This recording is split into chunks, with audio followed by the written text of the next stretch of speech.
Oh. Welcome to our podcast, His and Hers, where we share our perspectives as part of the Gen Z population. My name is Sarah. And my name is Jeff. And we're primarily going to be talking about love, friendships, relationships, our career as both his and her perspectives. Yeah, this podcast is completely raw and unfiltered, so nothing will be edited out of what we talk about today, even if we have any arguments or disagreements, if things get heated. We promise this is completely real. So put in your headphones and let's buckle in. Perfect. So today we will be talking about whether or not you should get involved with a friend who you feel like is in a toxic relationship. Yeah, and just we'll share, our approach to those situations, and some stories we have of maybe friends we've had in the past that we've maybe tried to help out of bad relationships, or maybe upon reflection should have helped out of bad relationships, and we'll share some of those stories and some guidance. Yeah, and I also have been in some toxic relationships, so I'm going to share just my perspective on how my friends dealt with it, what I wish they did and didn't do. But honestly, we could be very wrong about everything, so it's fine if you correct us. We're very open to that. In terms of our schedule today, we'll end off with a little Q&A as usual, but let's talk about it. Let's talk about it. Perfect. Okay, you can go first. What are your general thoughts and experiences on stepping in a friend's relationship that you feel like is toxic? And I think the reason we're doing this is one of the first few podcasts we've done is because it's a very polarizing issue. Yeah. I think a lot of people have different thoughts and different opinions on, as a friend, when is it appropriate to step in and pull someone out of a bad relationship, and when is it not. My general rule of thumb is that if my friend is happy, I'm happy. Right. That's my general rule. Now, I think there are obviously exceptions to that, like if things are abusive. Like physically or emotionally. Physically or emotionally, mentally. And I can see that. Right. I would certainly step in. Right. But I think outside of that, I have a hard time, because when you're in it as a person, when you're in a relationship, it's very hard to see from the outside perspective Right. things that other people see. So I think as a friend, you just have to try your best to make sure people have all the information. Yeah, I guess I'll share my experiences. So unfortunately, I have been in toxic relationships such as cheating, emotional abuse, never physical abuse, but definitely signs of potential physical abuse. And my friends were extremely patient with me. For example, Jenna, who's my lifelong best friend, as well as Allie, they both can immediately tell if someone's not good for me, but they also know, from my perspective, love is blind, and there's a very strong reason why people say that all the time. And unfortunately, you can't always help your friends see what is in front of them, but you can be patient, and you can try your best to help them understand why something is wrong, but you can't always change their mind. But I think me and Jeff differ because I'm a very confrontational person, and I'm very much I do think I can influence my friend to the point where I can hopefully help them out of this extremely bad relationship. But also, if a friend is in a somewhat toxic relationship, but I just have faith that they'll be able to see through it at some point, I don't always think it's necessary to get involved, but I do get involved. I will say that. You do, and just watching you. I mean, I haven't known you relatively, in the grand scheme of things, that long, but I think we're obviously we're dating, we're very, very close, and just watching you navigate, you're working with your friends and helping them navigate their relationships is something you do a lot, and it's not something I do a lot. It's just I've got friends who are have been in short-term relationships, long-term relationships, engaged, married. I think because I'm a very private person myself. Right. I think I tend to kind of just, live and let live. I kind of assume other people want to be as private with their relationships as I do. So right. I think part of me feels like it's not really my place sometimes. maybe I'm just not Interesting. maybe I'm just not seeing things that are in front of me that are bad for my friends. Right. I don't think I'm a bad friend. I don't think that makes me a bad friend. Right. But I think sometimes it's hard to see exactly what's going on. Yeah. Yeah. That's it. I don't know, I was just agreeing. So the reason why he brought up the bad friend thing is because we had a discussion before in an Uber, and I remember this so clearly because it was like kind of a heated discussion for us, where he had a friend, we're not going to name any names, and they were not able to see that what they're doing, where they kept like trying to follow their ex and try to keep up with their ex, and they just wouldn't move on. He had felt like as a good friend, you should just try to hear your friend out. But for me, there's a certain point where if your friend is complaining about this ex from like 3 years ago, over 60 times, there's just a limit where it's like, what would you like me to do as a good friend? Because I can't be a good friend to you if I don't know what you need. And right now, it sometimes seems like you want me to convince you to go back with them, find a way to get back with them, and sometimes you want me to like slash the tires with you. And it's very hard to be a good friend to people like that. So you and I had a heated discussion about that because I was saying, like, are you really being a good friend to him right now by not being honest with him when it's been long enough? And what was your perspective? My perspective was just that. I mean, I also think, you know, not to make this like a sex or a gender thing, but True. I think men and women are a little different in this area. Maybe in like a straight relationship, Correct. like hetero Correct. context. No, that's an important piece of clarification. Yeah. Yeah, my perspective on this, and I mean this was many years ago. You know, this situation that I'm referring to. My perspective at the time was just that, you know, you can only help people who want to be helped. Yeah. And you can hear people out, you can give people advice, but they're going to choose whether they want to listen to you or not. Yeah. And I don't love this friend any less because he didn't listen to me or he kind of did his own thing. Yeah. It's just it's not even like disappointing for me. It's just, you know, You want the best for them. I want the best for them. I did my best. They didn't heed my advice, and I think it becomes an issue when it starts to impact your friendship with that person. I mean that's an obvious thing to say, but for example, are you always talking about this relationship they're in when you're together? Does that dominate every conversation? Right. That's really annoying. And, I really don't like that. Are they moody, mopey, upset? Right. You know, all the time you're spending as guys together because they're having issues in the relationship. Yeah, I've had friends where their entire mood changes because they had an expected argument with their boyfriend.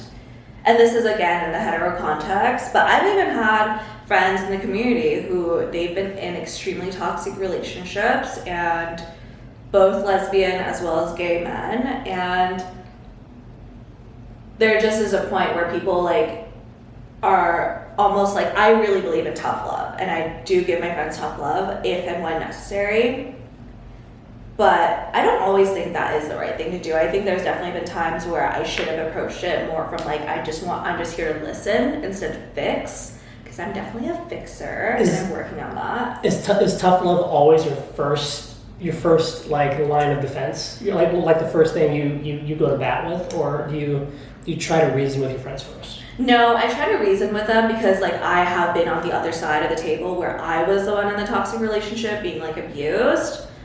But then I also think back and I'm like, okay, has it been 3 years since this happened? Because then we're gonna get you to therapy. Like, this is not even something we can fix anymore. This is like above my pay grade. I can't help you. And at that point, I'm saying that because they need help. But I do first approach it with like kindness, try to understand their perspective. But my end goal always remains the same. Like, we gotta get you out of here, whatever here is. And it also does for me depend on how strong my relationship is with them.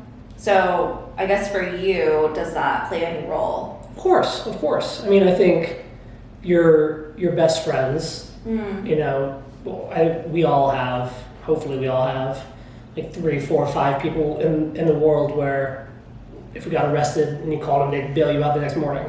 You know, you're that close. Yeah. Those are the friends where, outside of that, I'm not getting involved in the relationship. No, I agree. Like period. You know, Yeah. because I just like to be blunt, I've got like other shit going on. You know, as you know, then like That's fair. dealing with. Like, I've got my own life to figure out sometimes, and my own relationships to nurture and maintain. Right. So there are like a select few of people, a select group of people I would get involved for. That makes sense. And my first approach would always be, Yeah. like you say, I agree. My first approach would always be to try to talk people down, to have a conversation, to help people see what I'm seeing. I think I'm a pretty diplomatic person. Yes, like, you are. In normal everyday life anyway, so I think I try to approach every kind of issue in that same way. But Yeah. I think I also do. There have been times when I've gotten frustrated with friends when they've been in bad situations and bad relationships, and when I like snap and like really have an opinion about it, like they'll know. So it's really like one of two kind of things for me. Yeah, I think as you talked about that, like when you would get involved, the one thing I am very hesitant about getting involved in, do you want to take a guess what it is? Sex life. No, me and my friends always talk about sex life. We're very open about that. The one thing is... I told you yes, I guess. The one thing is when someone is cheating. And I think it is very controversial because there's been so many times I've seen so many men, so many women be told their partner's cheating, and somehow their partner will excuse it and blame another person, and then that person will be mad at the person who told them the truth. So for example, like let's say I was cheating on you, right? And your friend Martine was like, hey, no, let's say my friend, like Mads, was like, hey Jeff, just wanted to let you know, like Sarah's cheating on you, I feel like you need to know this, right? And then let's say that you come to me and talk about it. Most of the time, people somehow like resolve it. I don't know how you get through it. Maybe you can see through it. Personally, for me, it's kind of a deal breaker. But I have also dated cheaters where I really can't say anything. And what would likely happen is the fact that I would just try to convince you, like, oh, like it was a one-time thing, like it would never happen again. And then you'll kind of be like, Mads, like we're fine, like stop trying to get involved. So that's why you hesitate to get involved Very much so. in cheating situations, because you don't think, you suspect anything you say will not be like taken seriously. And it's just, yeah, exactly that. And it's just not worth creating tension when the result is going to be the exact same. Like you're going to stay in the relationship, you're not going to see that this person's bad for you. It's just not worth it. Yeah, and like, I mean, I think it like, I also think you take things on a case-by-case basis sometimes. If it's a situation where like you know your friend cheated or got cheated on, but you think the relationship is good for them and it's healthy, you know, maybe you do find a way to excuse it in your own head, right? You know, but if you think it's an unhealthy relationship and then somebody cheats or gets cheated on, maybe that's like, okay, this is some ammunition I can use to help my friend get out of this bad situation. Yeah. So I think it really does often depend on a case by case thing. I mean, it would be nice if life was as simple as like one rule for every scenario, but it's really not that simple. And you know, every relationship is different, every friend is different. You know, and even with the same friend, every relationship they're in is different. So it's really just it's a difficult topic. It's a very difficult one. Yeah, so I honestly tend not to get involved unless they're my best friend, because I just assume everyone has a best friend and they're going to know and do what's best for their best friend. And I'm not everyone's best friend. Similar to Jeff. I'm very picky about the people I get involved in. You can't like, and this is like maybe like verging outside the realm of what we're talking about today, but you can't be a hero for everybody. Yeah, you really can't. And you can't always try to be there for every person. You can only be helpful to your friends if you yourself are in a good place first. Mm-hmm. So that should always be everybody's priority, I think. Yeah, I would agree. So I guess to wrap up this whole topic, when is it appropriate to step into your friends' relationships? Number one, you said, depends on who. Because if it's not your best friend, maybe not. Or one of your like 3, 4, 5 best friends. Yeah. Maybe not your circus, not your monkeys, as I like to say. Not my circus, not my monkeys. Yeah. What's the second thing? I just think if we're giving it just advice, I think the approach you take first off is important. I think trying to just explain what you see to people is really, really important first. And then if you have to be firmer later, you can do that. But going in, being firm with a friend is often not the best approach because people who are in relationships and are happy don't want to listen to anything that might wreck that. Yeah. So if you go to your friend and and you're like saying like, oh, how can you not see this? You're crazy for not seeing this. That's just gonna give the opposite reaction, and they're gonna dig in their heels more. Mm-hmm. So I think talking, in a calm way about it first is the best approach. Right. So number two, it would be. What was the question again? I was like, at what point and to what extent should you get involved? And you kind of got into what you should do when you get involved. I'm more the funnel of it. No. I'm at the top right now, but you're over here. I was answering to what extent, and I think like the tone you use and the approach you use. I don't even know if people deserve that extent, though. I guess it depends who. Yeah, depends who, which is the first one. I think the second one is what happened. Like, how bad is it? I feel like that's pretty important. If it's like, oh, we argue, I don't know if that's like toxic, to be honest. Right. But if it's like glaringly obvious, then yes, get involved. So that would be my number two. And number three, finally, of when you should get involved, I think is if you know your friend will listen to you. I don't like to waste my energy on people who I know are driven to not listen to me.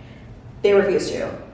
There are just certain people who will never listen to you, and that's okay. And unfortunately, that could be some of your best friends, but you still love them anyways because there's so many other things about them. But those, I think, are my three rules. Like, sorry to cut you off, but maybe number four is: do you have the emotional energy to do it at that moment in your life? Yeah. Because like, there's your best friend might be going through something really rough in the relationship that you want to intervene with.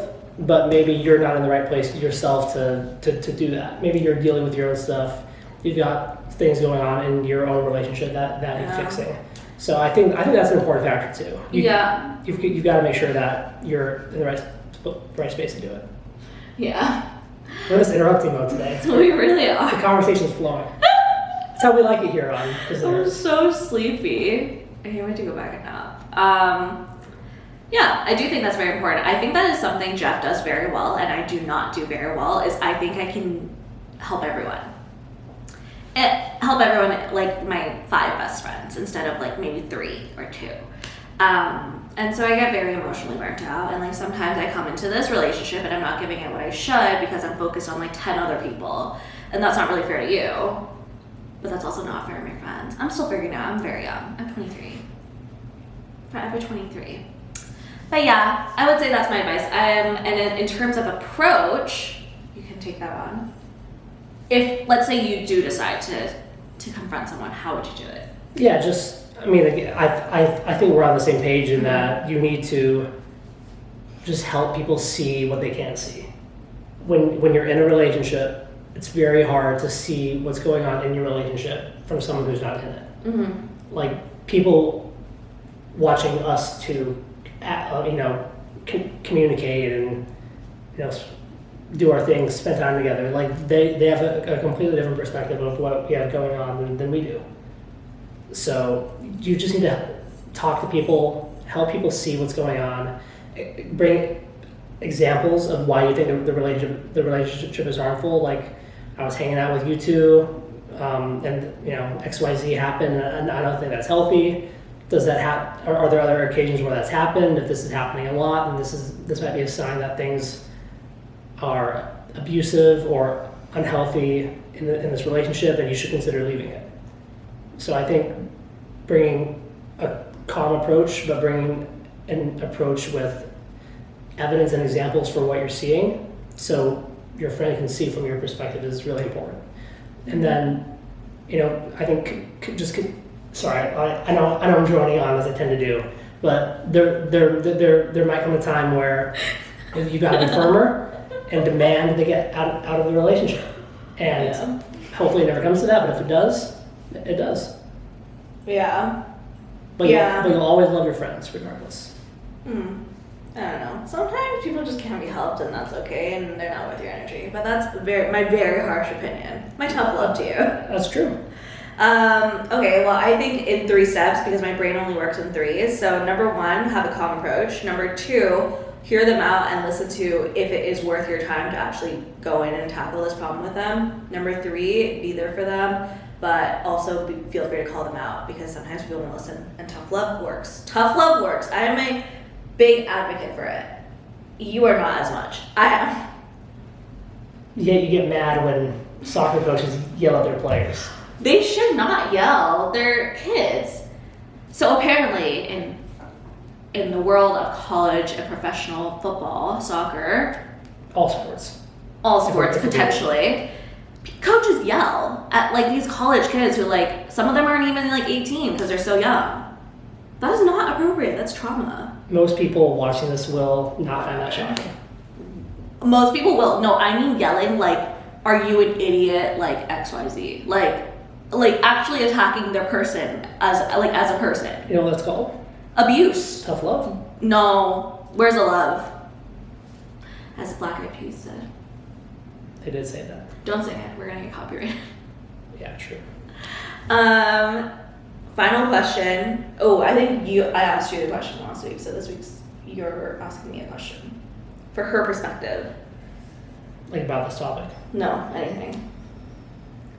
Well, here we go. We'll kind of bring this back to our own relationship, as we like to do sometimes. And maybe a preview for a future podcast topic. Trailer. We're recording this podcast from Phoenix, Arizona, my hometown. Sarah is visiting me and my family this week. The whole family. For the first time.